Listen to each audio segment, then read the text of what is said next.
In recent days, we've brought you stories about Canadians who have traveled overseas, intent to fight and die for ISIS. Tonight, CBC has learned about parents who risked everything to try to pull their sons out of the fight. Young men seemingly recruited into ISIS by a fellow Canadian, Andre Poulin. You've seen him before, but never in this light. Adrian Arsenault has the exclusive details about the signs of trouble no one saw. My name is Abu Muslim. I'm your brother in Islam here in Syria.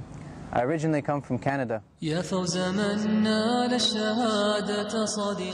ISIS campaign featuring Canadian Andre Poulin, or Abu Muslim, was released last summer, a year after Poulin's death. One ISIS chronicled like a grotesque video game. Security sources tell CBC it's been a disturbingly effective recruitment draw. ISIS even produced an Abu Muslim banner for Twitter and Facebook accounts. It's been downloaded globally. But it seems some of the most effective recruiting may have happened while Poulin was alive. CBC can now connect at least 5 young men to Andre Poulin, 5 Canadians he either took to the fight or influenced into going. All people he met in Toronto's East End. He'd moved there from Timmins a few years ago, and new friends were waiting. Those who knew him as Uncle Umar, someone who'd posted thousands of messages on a forum called Umma.com. A young convert so immersed he dished out advice, always signing off, Shaheed Inshallah, martyr, God willing. Surely a sign of what was to come. Researcher Amarnath Amarsingham has gone through some of the 12,000 posts. So he did achieve a kind of celebrity status in this chat forum, and a lot of people who talked to him on the forum wanted to meet him in person. And one of the earlier people he meets is Muhammad Ali, and Poulin was giving him advice on how much money to bring and what to bring and those kinds of things. So he kind of leaves to the oil fields to make a quick buck to travel to Syria. Muhammad Ali, known as Abu Turab, now believed on the ISIS front lines. He viciously threatens Canada online, praises the attacks in Ottawa and Quebec, has always suggested Poulin was his influence. Then there were the 4 young Canadian friends of Bangladeshi descent, Tabarrul, Abdul Malik, Adib, Noor. We don't have photos for all of them. They thought so much of Poulin, they reportedly called him their sheikh. He left for Syria around late 2012. They followed. If this was the typical scenario, that might be the last you'd ever hear of these young men. They just vanish into the fight. Not this time. 2 of their fathers quickly figured out that they were flying to Lebanon before heading to Syria. And so they did what panicked parents around the world have always wanted to do. They got on a plane, they flew to Lebanon, they found their sons, they convinced the young man to get out of there and come home to Canada. I was like any other regular Canadian.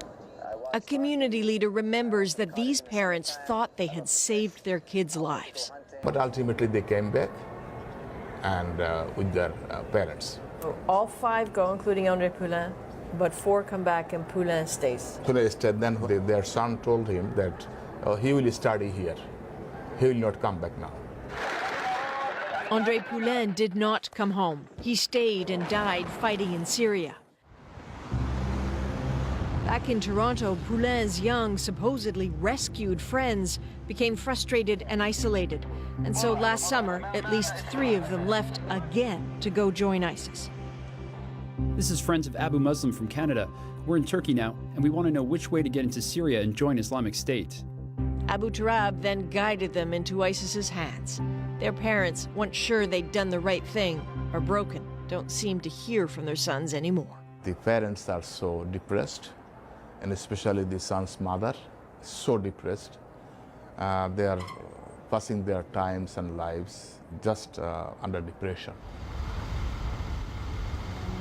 Until this realization, the story of Andre Poulin was thought to be of a small-town man radicalized alone who left Canada alone, shocking those he left behind. I was like any other regular Canadian. I watched hockey, I went to the cottage in the summertime. But maybe no one should have been surprised at what happened. I mean, if we saw somebody like that now, of course, things would be quite a bit different. Mr. Poulin said... The assistant crown attorney in Timmins thought he understood Andre Poulin back in 2010, was about to take the 20-year-old to trial for threatening the life of his employer, carrying a weapon, the stolen box cutter and bike lock. But there was no trial. Poulin just pled guilty. And he seemed very reasonable. He knew that, you know, he was probably going to be convicted and our case was strong, and he agreed to plead. So it's not like I was some social outcast.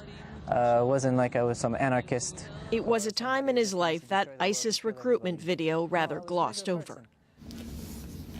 Not quite as simple as that.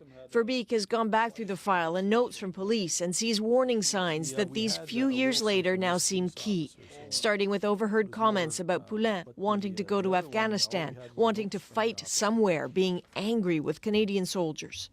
While he was working at the gas station, he saw a military vehicle pull up, and he said something to the effect that I wish I had a bomb to blow those people up. He also allegedly threatened to burn down his employer's gas station and accused him, a Muslim, of being an infidel for not adhering to Poulin's strict interpretation of Islam. He then goes on to say that, that each time Mr. Poulin's behavior seems to get worse to him, and he felt like the authorities underestimate what he was capable of. Mr. Poulin stated to him that he does not recognize infidel law. So he didn't recognize the law in Canada. He saw himself as adhering to a higher law, you know, one of Islam. It was just a few years ago, but Canada was different then. Verbeek doesn't believe the RCMP National Security Unit was ever called, or CSIS. Doesn't think anyone discussed taking away Poulin's passport. Just saw it as an odd case. He served his probation, went to Toronto, and we know what happened next. Where did you think 5 years down the road he'd end up? Well, just from speaking to the, to the victim and some of the other people around him, I thought that hopefully they'd be able to talk him out of his radical views and that nothing would come of it. You know, just a kid blowing steam. Looking back, André Poulin was isolated, spoke of violence, of wanting to go overseas. He was acting out. Now, those would be red flags, and hopefully someone would intervene to save a life, and not just his. Adrienne Arsenault, CBC News, Toronto.